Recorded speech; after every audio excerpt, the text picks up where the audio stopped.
Hey guys, Jay here, and on this channel we focus a lot on the painting. But there's an entire another half, well, gaming. There's an entire another third, building. In this video, I'm going to focus on what's in my toolbox.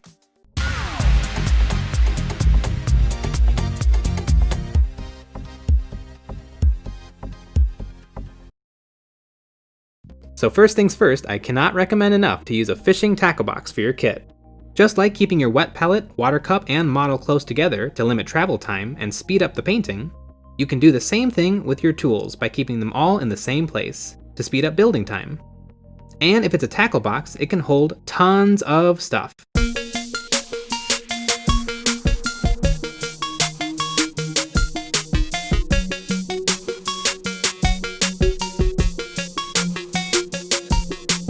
My box weighs in at a respectable 10 pounds. This container is the perfect solution because not only does it store everything I need right in one convenient place, but it also organizes and displays everything to me. It also makes transportation to a local shop a breeze, or I can close it up and put it out of the way. The tackle box is a perfect alternative to drawers. Drawers are where tools go to die. You put a tool away, you close the drawer, you don't see it again for days. The one or two things you use on a daily basis you remember, but they sit on a pile of vague memories. And the last 30% of the drawer that never sees daylight is where tools are lost, forgotten, and never heard from again. So let me take you on a tour of my tackle box. Everything in here I use to build, convert, and kit bash my minis. But let me know in the comments if there's anything I'm missing. Because I know I have full-blown gas. Gear acquisition syndrome.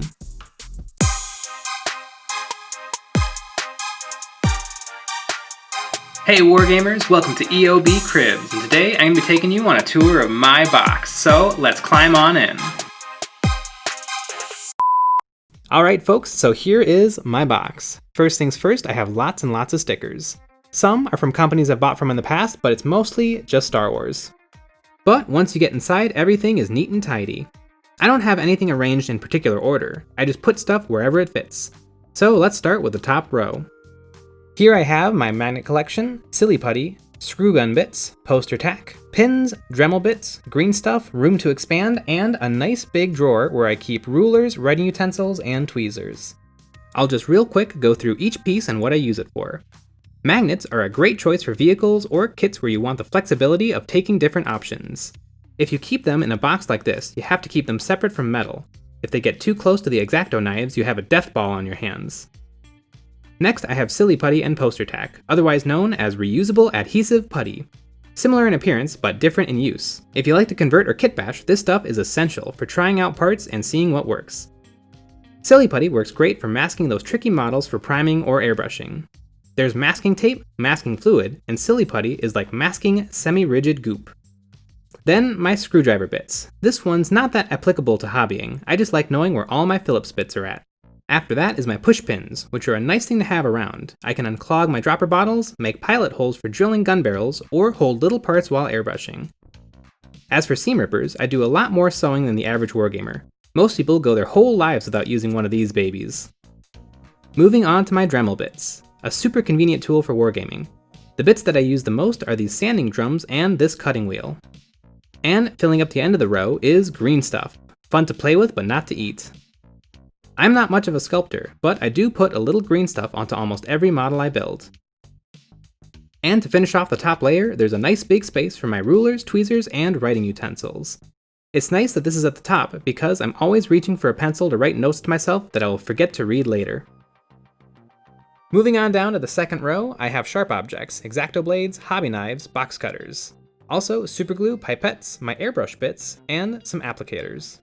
You cannot physically have too many blades. These puppies and glue are the only thing you really need to build models. I keep a generous handful here, and I have 2 more boxes below. And now for the knives. Why do I own so many? I'm asking. I don't know. It's a problem. Send help. Now, these fat with a PH X-Acto handles I love. I put the X-Acto number 18 chisel blades in them. I don't use them all the time, but when I need them, I'm glad I have them. Now, the box cutter I use for opening boxes. After that, I have superglue. Like X-Acto blades, I keep tons of this stuff around. I prefer the single-use tubes to bottles. I like knowing that I'm working with fresh glue. Pipettes are a tool I didn't need until I did. I bought these to take paint from my Vallejo liquid gold paints, which are very temperamental, but now I find I use them a lot for airbrushing. And speaking of airbrushing, I put the little parts in here. I lose everything, but somehow I have never lost my little airbrush nozzle cleaner, so having a dedicated place where something will always be is very, very helpful. And lastly, applicator swabs. These are kind of a take or leave it. It's super nice having exactly the right tool for the job, and these each have their place. But it's a place where a paper towel could do 95% of their jobs. Still really nice to have though, and if you get them, just chuck them in here and you'll have them for next time. In the third row, I have my trusty Sharpies, files, hand drills, and the bits to go along with them. Never underestimate a good Sharpie. Besides smelling amazing, these are an absolute must. I use these all the time to mark things or make notes. I can write myself warnings on tools to remind myself of things. Or when building a model and the instructions are very repetitive, I like to cross out the steps that I've done so that I don't make any mistakes. For files, my go-to are these nail files. They work great and they're cheap. But I also get some use out of these small steel files and these diamond files every once in a while. And finally, my pin vices. I have one classic GW one, which if I remember right, my purchase was a drill, a box of Gretchen, and green static grass. I got a real weird look from the store manager. It's okay, but I much prefer the one I got on Amazon that have a universal chuck, so it can accept any size bit.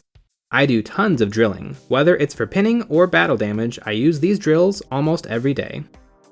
The bottom bucket, as I call it, has everything else that doesn't fit. Nippers, hole punches, saws, calipers, and it also has extras of everything. X-Acto blades, superglue, and batteries for the calipers.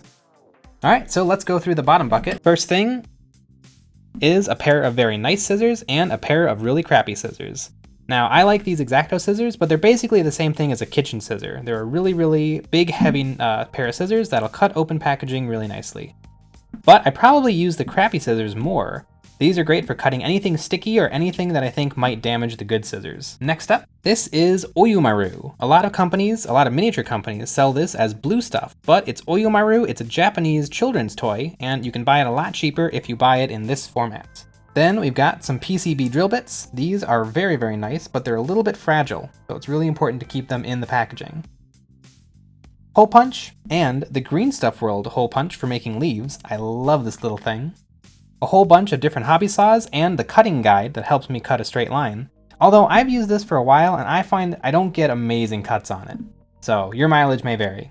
Classic hobby nippers, never leave home without them. As many extra number 11 hobby blades as you can afford. Digital caliper to help you figure out exactly how big things are. Super useful. And a lighter, because you never know when you need to melt something. Alright, now that I've given you a rundown of everything in my box, next I will rank all the gear on a tier list where I will judge them on their subjective viability for getting models built. We will start with C tier. C is referring to cantankerous, which is the perfect description for tools in this tier. I am placing applicator swabs like Q-tips, daubers, and makeup sponges. Also down in C tier are magnets, scissors, calipers, and writing utensils of all kinds. These tools are nice if you need them, but you usually won't, and they are not incredibly helpful for getting models assembled. Moving on to B tier, B standing for Bacchanalian, which was of course the Roman festival of getting absolutely wasted. We have tools that are darn nice to have. In this tier I have files, both nail and metal, and goops like poster tack and green stuff. Also in B tier are special hobby knives like the number 18 chisel and the number 16 stencil blades, and also the trusty hand drill and the bits to go along with them. In A tier, A representing the majestic Aardwolf obviously, and not to be confused with the Ard Boy. Now we're getting into the good stuff, baby. We have tools that without you just could not get a model built. In this tier I am placing the humble hobby knife, the elegant sprue clippers, and the noble glue, both plastic and super. And of course, our Patreon supporters. Guys, if you like hobby-related content and lame attempts at humor, perhaps our Patreon is right for you. On our Patreon, you will find some behind-the-scenes content, decide what I paint on stream, a shout-out in the video, and more exclusive content. It's the best way to support us and helps us afford Adobe so we can Photoshop my face onto stock photos. So with that out of the way, let's get to S tier. And finally, we've come to S tier. As we all know, S stands for Super Duper Lemon Pooper, and there's no better way to describe the tools in this tier. In all my research, only one tool is so invaluable, so impossible to live without that it is necessary for any and all hobby challenges I have ever faced. The bottle opener. No project or task is not improved by an ice-cold beverage. Never hobby without one. Well, there you have it, every tool in my toolbox and how they rank up against each other. I hope you guys got some insights into how I hobby, and let me know if there's anything I don't know about that I should have in my hobby bin. I hope you guys enjoyed the video, and thanks for watching. Damn! That got some air.